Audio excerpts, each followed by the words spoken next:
How do you, when you take this job, balance the two where, and we talked a little bit about replacing a really good coach, you've done it before, but the need to balance that you have your way of doing it, which has been extremely successful, right? Also with a ton of respect for the fact that for a long time, this place has won a lot of games and done it one way, and it's worked. How have you kind of balanced that with your approach when you got here? And have you kind of like taken a couple things from the way it's done and then, we're going to change this a little bit? How have you approached that? Yeah, I mean, I think, especially with Coach Saban having been here for 17 years, there's going to be a reason, why most of the things that are routine, traditions, there's going to be a reason, why is the schedule this way? Why is, I'm talking about the daily schedule or whatever it might be, how academics is set up and what it looks like there, the people that are in place. There's a reason for those things.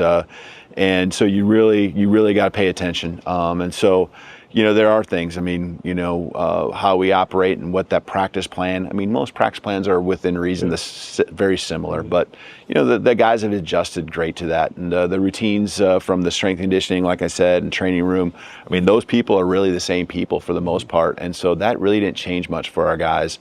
And that's helped with this transition. Morning practice, we're going to go to morning practices. So that's a little different. That's something that I've done. That might be something, that will be different for the guys, but everything that we've done this summer, they've embraced it. They've enjoyed it. They feel like when they hit, 12 o'clock, noon, they've got a lot of work done and can go on to the academic piece of their day and even the social piece of their day. And so, there's traditions, how we look and what we do on the field, in the workouts, that are really important to these guys. They're traditions that have been passed on from team to team,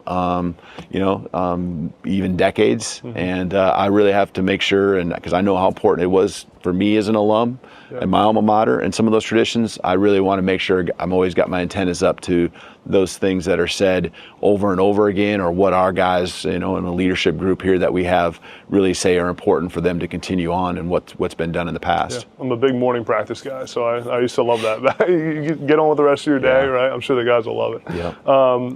The word culture is used a lot, right, in football. I think it's probably overused. So I'm going to use the word core values.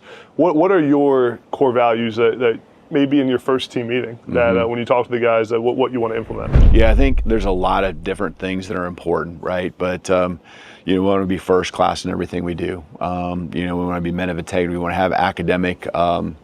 We want to be academic excellence in the classroom is really key. What we call our non-negotiables kind of falls in line with the values that we have, and that's we want to be family-centered. We want to have a brotherhood, which is just really been great even coming in, but they continue to grow it and really come together in a special way. There needs to be an accountability, I think, every great team has, and that, again, is something that, you figure out what's important to you, how you do things, and these guys have really stuck to their guns on that. And I just walked out of the team meeting and praised them a little bit, patted them on the back for a second on some of the accountability things I'm hearing from just the workouts, that they're doing, and if someone's not quite up to the standard, that they're holding each other accountable, and that says a lot about the relationship too, because they're not getting defensive and